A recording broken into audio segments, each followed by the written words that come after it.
ভগবান বুদ্ধের এই শব্দটা আমি দুইটা শব্দকে বেশি প্রায়োরিটি দিই। একটা হচ্ছে সাব্বে সত্তা সুখিতা হন্ত, আর একটা হচ্ছে কি কল্যাণ মিত্রের সংস্রব লাভ বড় দুর্লভ, আপনি পাবেন না। সাব্বে সত্তা সুখিতা হন্ত আপনি বলতে পারবেন না।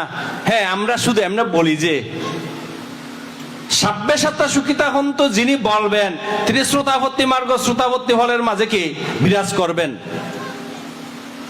এমনি বলে দিচ্ছি, বলেন তো সাব্বে সত্তা। আমরা বলছি জগতের সকল প্রাণী সুখী হোক, আসলে কি আমরা বলতে পারি? বলেন, মাথায় হাত দিয়ে বলেন যে পারি না। এত সহজ প্রশ্ন, জগতের সকল প্রাণী সুখী হোক, আর কিছু লাগবে না? কিছু লাগবে?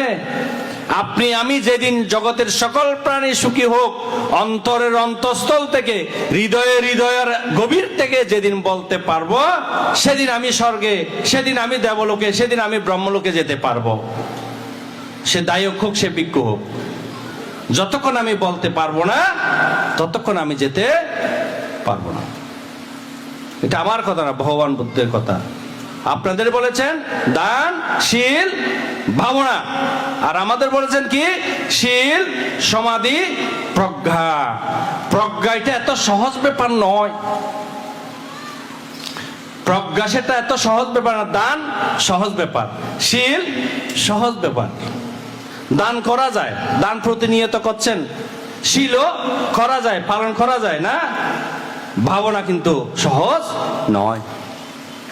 আপনাদের দায়িত্বের ভগবান বুদ্ধ দিয়েছেন কি দানশীল, ভাবনা, আর আমাদের ভিক্ষুদের দিয়েছেন কি শীল, সমাধি, প্রজ্ঞা। অনেক কঠিন। যতক্ষণ পর্যন্ত আমি শীল, সমাধি, প্রজ্ঞার অধিকারী হব না, আমিও সেই দেবলোক ব্রহ্মলোকে যাওয়া আমার পক্ষে সম্ভব নয়।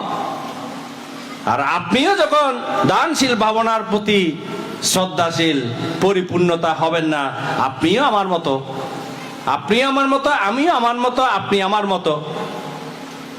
ভগবান বুদ্ধ তার শিষ্যের জন্য আলাদা করেন নাই, আপনাদের জন্য আলাদা করে নাই। সবার জন্য কি ও সমা পুণ্যাস্সা বাগিনো, সমান পুণ্যের।